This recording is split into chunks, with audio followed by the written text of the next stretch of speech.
Hello, আসসালামু আলাইকুম। আজকের ভিডিওতে আমরা আরও কিছু গুরুত্বপূর্ণ সেন্টেন্স স্ট্রাকচার শিখব। চলুন শুরু করি। প্রথম যে স্ট্রাকচারটা আছে এটা আমরা কখন ব্যবহার করব? যখন কোনো একজন মানুষ নিজেই কোনো একটা কাজ করে ফেলতে আছে অন্যের সাহায্য ছাড়া, তখন আমরা এই স্ট্রাকচারটা ব্যবহার করব। কি স্ট্রাকচারটা কি দেওয়া আছে? নর্মাল বাংলাতে আমরা যেটা বলি সাবজেক্ট অ্যান্ড দেন বার্বের আগে হচ্ছে একটা ওয়ার্ড যে শব্দের অর্থ হচ্ছে নিজে। এক্সাম্পলগুলো দেখলে আমরা ভালো বুঝতে পারবো। এই স্ট্রাকচারটা বুঝতে পারছেন যে আমরা কখন ইউজ করব? যখন কেউ একজন নিজেই কোনো একটা জিনিস করে ফেলতে আছে অন্যের সাহায্য ছাড়াই।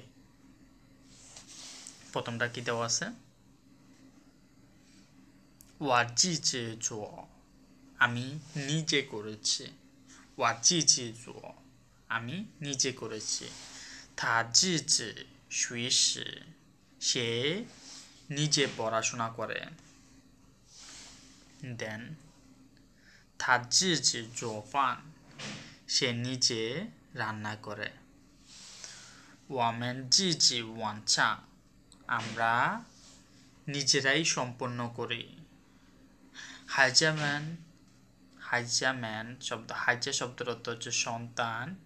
ম্যান শব্দটা লাগালে এটা কি হয়ে যায়? Plural form. সন্তানগুলা বা সন্তানরা, অনেকগুলা সন্তান বোঝায়, হ্যাঁ, একের অধিক। সো হাইজা ম্যান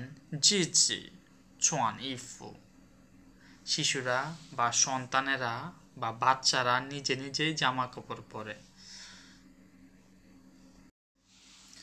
এই স্ট্রাকচারটাও অনেক সুন্দর একটা স্ট্রাকচার, যে একজন মানুষ কিছু একটা করতে আছে, অথবা একাকী থাকতে পছন্দ করে অভ্যাস আর কি, অথবা সঙ্গীর অভাব, এটাও বুঝাইতে পারে। সো আমরা এক্সাম্পলগুলো দেখি। ইগোরেন মানে কি? একজন মানুষ। প্রথম যে এক্সাম্পলটা দেওয়া আছে দেখেন, যে আমি একজন মানুষ, অথবা আমি একাকী বসবাস করি, আমি একা থাকি।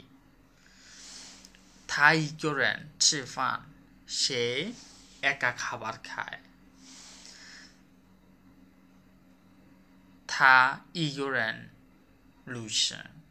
সে একাকী ভ্রমণ করে বা একা ভ্রমণ করে।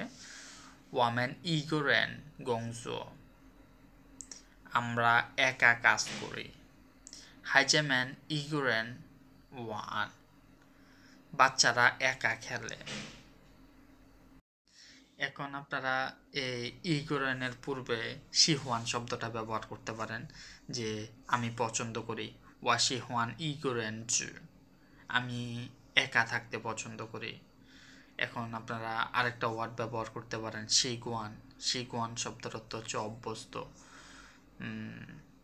শিগুয়ান ইগোরেন, আমি একাকী থাকতে অভ্যস্ত।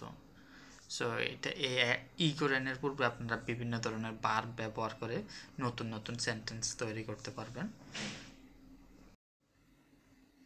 সো এখানে যে স্ট্রাকচারটা আছে এটাও গুরুত্বপূর্ণ একটা স্ট্রাকচার। আমরা ওই স্ট্রাকচারটা আগে একটা ভিডিওতে শিখছিলাম, বাট ওই এটা শিখি নাই। ওই শব্দটা কি? নিজের জন্য। কেউ একজন কোনো একটা জিনিস করতেছে, নিজের জন্য করতেছে। যেমন যে এক্সাম্পলগুলো দেখলে আমরা ভালো বুঝতে পারবো। প্রথম যে এক্সাম্পলটা দেওয়া আছে, ওই শব্দটা কি? জন্য। কার জন্য? নিজের জন্য। আমি নিজের জন্য জামা কিনেছি, অথবা আমি নিজের জন্য জামা কিনি।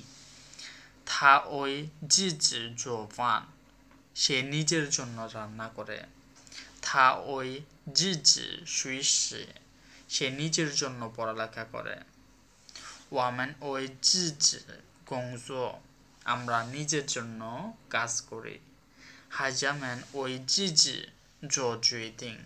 বাচ্চারা নিজেদের জন্য সিদ্ধান্ত নেয়। সো আজকের ভিডিও এখানে শেষ। আসসালামু আলাইকুম।